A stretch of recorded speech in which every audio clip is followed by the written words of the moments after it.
Welcome to Be Kind Fair, the channel where compassion changes everything. Today, we're sharing a powerful story of transformation, a journey from hunter to protector. The forest was my sanctuary, a place I learned to read like a book from my earliest days. My father taught me, his father taught him, and the tradition was as much a part of me as the blood in my veins. Tracking was a language I spoke fluently. The snap of a twig, the print in the mud, the rustle of leaves in the distance, each was a word, a sentence in a story only a few could understand. It was a legacy I was proud of, a connection to nature I believed was primal and pure. The hunt was a ritual, a test of skill and patience against the wild. I saw it as a respectful dance, a cycle of life I was a part of. But one crisp autumn morning, the dance changed forever, and the music stopped. I was deep in the woods, the air sharp and cold, the ground covered in a blanket of golden leaves. For days, I had been tracking a magnificent buck, a creature of breathtaking grace and power. His antlers were a crown, and he moved through the trees with an elegance that seemed almost mythical. I felt a profound respect for him, the kind a hunter feels for a worthy adversary. Finally, the moment came. I had him in my sights, the culmination of all my skill, patience, and knowledge.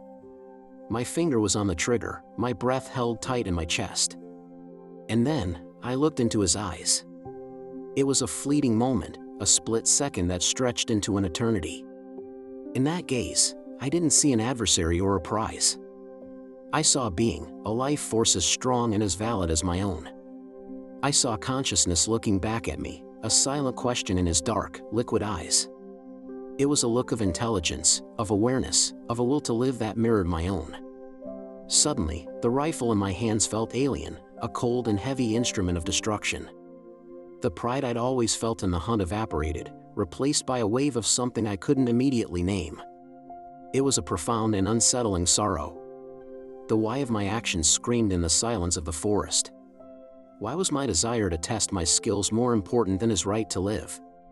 Why was my tradition a death sentence for this beautiful, sentient being? I lowered my rifle, my heart pounding a different rhythm now. It wasn't the thrill of the hunt, it was the thud of a heavy, dawning realization. The buck held my gaze for another moment, a silent, knowing look passing between us, before he turned and vanished into the thicket, a ghost of what might have been. I stood there for a long time, the weight of generations of tradition pressing down on me. The forest no longer felt like a place of sport, it felt like a sacred space I had been desecrating. Walking back to my camp, every rustle of leaves, every bird call, sounded different.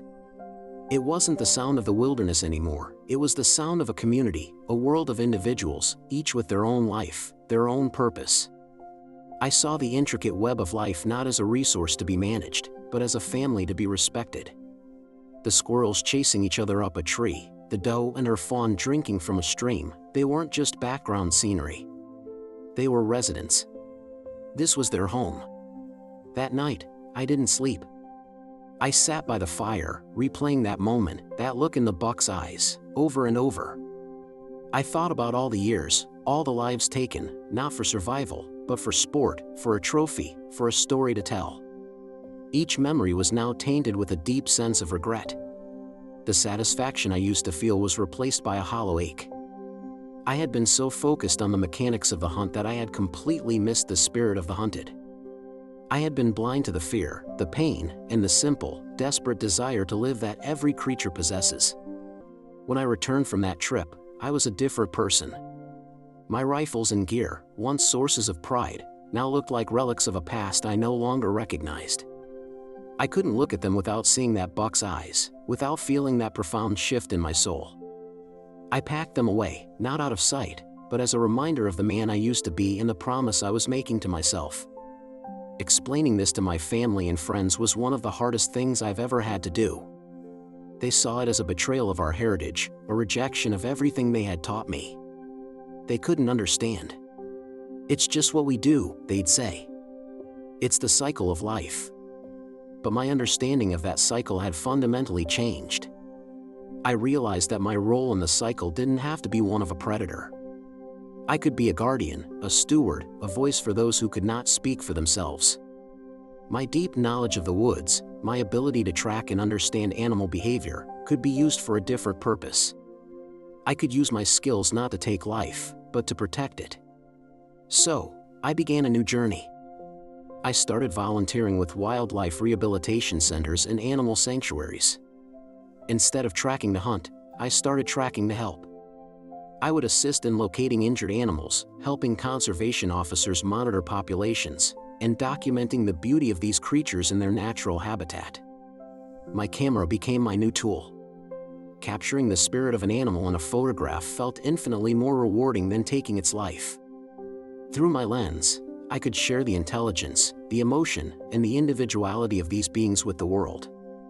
I could show people what I saw in that buck's eyes that day. I began speaking out, sharing my story with anyone who would listen. I talked to other hunters, not with judgment, but with an open heart, sharing my own experience of transformation. Some were hostile, some were dismissive, but some listened. I could see the same flicker of questioning in their eyes that I had once felt. My old sanctuary, the forest, became my new classroom. I started leading guided nature walks, teaching people to see the woods as I now saw them. I taught them to read the signs, not for a hunt, but for a deeper appreciation of the lives unfolding all around them. To see the forest as a home, bustling with families and individuals, not just as a collection of trees and potential targets. The change wasn't just external, it was a deep, internal rewiring of my empathy. I began to see the world through a lens of compassion for all living beings. This empathy extended beyond the wild animals in the forest. It made me reevaluate everything, from the way I spoke to the choices I made every single day. The journey from hunter to protector was not a rejection of my past, but an evolution of it. I took the skills, the passion for nature, and the deep connection I had and channeled them into a new, life-affirming purpose. I still feel the pull of the wild, the call of the forest. But now, when I go into the woods, I go with a camera and a heart full of respect, not a weapon and a desire to conquer. I am there to observe, to learn, and to protect. I am there to be a quiet guest in their home, not an intruder. That buck didn't just walk away that day, he led me down a new path.